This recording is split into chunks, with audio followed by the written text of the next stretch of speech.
During a segment on Fox News this Wednesday, things got heated during an interview with assistant professor at Johns Hopkins School of Education and former reality star Wendy Osefo, where she was discussing the Biden administration's political troubles going into the midterms. Take a look at the Fox News clip. Wendy, what does the White House do? And I know I've heard you and others say in your party that, oh, there's so much time between now and the midterms and 2024, so on and so forth. But now is now. What do they do? Well, you're right, Harris. There is so much time between now and the midterms. And I would like to say that Biden has tried to put forth things that will help the American people. But unfortunately, he's dealing with a Congress that's not on his side.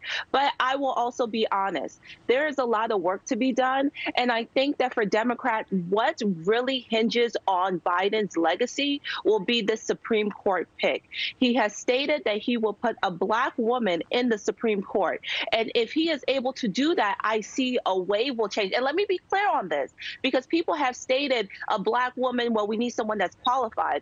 Being Black and a woman and being qualified, those two things are not mutually exclusive. You can be both. You can be both together. I don't know where you're getting that from, but look at who you're talking to. So don't be ridiculous about that. Don't get it twisted. Look at me. Look at me. I'm a Black woman. I'm successful. I'm amazing. And so are so many other women. But I think we have to be very clear. Why not a Native American woman? Right? Because he stated as part of his campaign that he wanted that. And he has to make good on that. He has to make good on that. Let's talk about this in a different way. Here's just one brief example of where Wendy might have gotten that notion. Coming up, Joe Biden's promise to choose a Black woman as his Supreme Court nominee is divisive.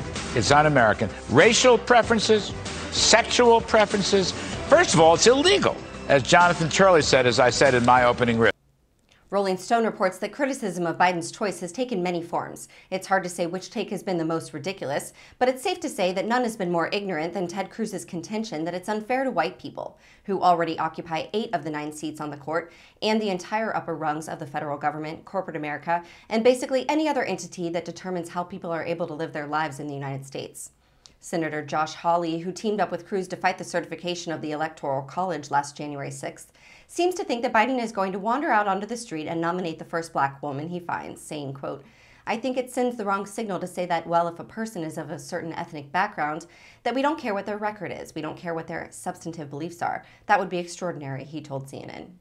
Ketanji Brown Jackson, a 51-year-old judge on the D.C. Circuit Court of Appeals, Leandra Kruger, a 45-year-old justice on the California Supreme Court, and J. Michelle Childs, a 55-year-old U.S. District Court judge in South Carolina, are all widely seen as the leading candidates to land the nomination.